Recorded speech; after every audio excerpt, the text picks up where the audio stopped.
Picture a 200-pound man taking a direct, full-speed kick from a superhuman adversary. The momentum throws him backward through the air, and he collides violently with a solid brick wall. Standard body armor, like Kevlar, is designed to catch a bullet, effectively stopping a small projectile from tearing through your skin.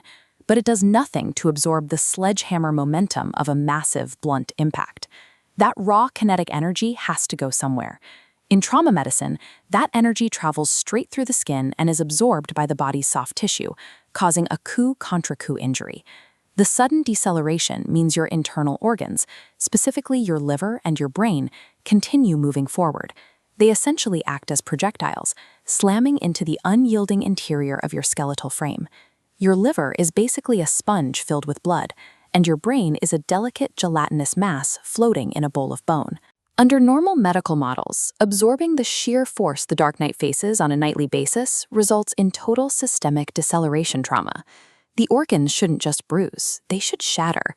Yet, he consistently stands back up, adjusts his cape, and jumps back into the fight. Surviving that level of violence is the result of calculated physiological and technological engineering.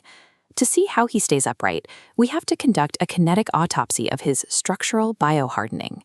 We start at the exact microsecond a strike makes contact with the outermost layer of the batsuit. Set aside the common misconception that he is simply wearing layers of bulletproof fabric. Built deep into the armor's substructure is a layer of shear thickening fluid. This diagram illustrates how that fluid buffer operates. During normal movement, it remains flexible, behaving like water to allow for acrobatics. But the microsecond it experiences a high-velocity impact, it instantly rigidizes into a solid state. Look closely as a concentrated 500 psi point strike hits the now solid surface. The newly rigidized fluid blocks the energy from focusing on a single vulnerable point over a vital organ like the heart or spleen. The suit actively disperses that localized energy. It redirects the downward force horizontally, spreading the impact evenly across the surface area of his chest, back, and shoulders. By utilizing this liquid skeletal extender, the armor alters the mechanics of the attack, turning a lethal, concentrated punch into a forceful, full-body press. Even the most advanced armor is not perfectly efficient. A fraction of that violent kinetic wave still bleeds through the suit, colliding directly with the organic baseline of Bruce Wayne's actual body.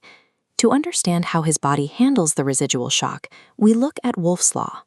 This biological principle dictates that bone inherently adapts and grows denser in direct response to extreme mechanical stress. Over 20 years of relentless combat, Wayne has subjected his skeleton to thousands of sustained microfractures. As his body continually repairs the damage, his bones have undergone extreme hypermineralization. This structural comparison shows a normal human rib's porous honeycomb next to a highly dense, tightly packed microstructure. Bruce Wayne's ribcage resembles the latter. It functions structurally like a high-performance ceramic vault, creating a natural Faraday cage for his heart and lungs.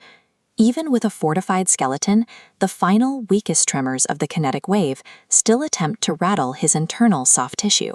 To stop this displacement, he relies on a second biological defense, the tactical brace. His highly developed core musculature maintains a permanent state of tension. This creates an internal biological girdle, a muscular wall that physically locks his organs securely in place. Wayne has reconstructed his anatomy, utilizing his bones as armor and his muscles as internal shock absorbers to mitigate the coup-contra-coup effect. Every engineered structure has an attrition limit. We ran a failure state simulation to answer one question. What happens when this system of armor and bone finally reaches its structural threshold? The hidden biological cost of his career is accumulative internal scarring. The primary threat to his survival is no longer a freshly broken bone. The danger lies in internal adhesions and silent hematomas, fragile areas deep within his body, where previously damaged organ tissue has healed poorly over decades of fighting. The terminal failure point is microscopic. It takes just one vibration from a blocked strike, traveling at the exact right angle, to hit a severely scarred kidney or a weakened thoracic aorta. The immediate consequence is a systemic vascular rupture. His armor prevents external bruising, But deep inside, that compromised tissue tears open under the oscillated pressure. It is a quiet, invisible hemorrhage. To the world, he projects an imposing, terrifying exterior, an invincible force walking through the rain.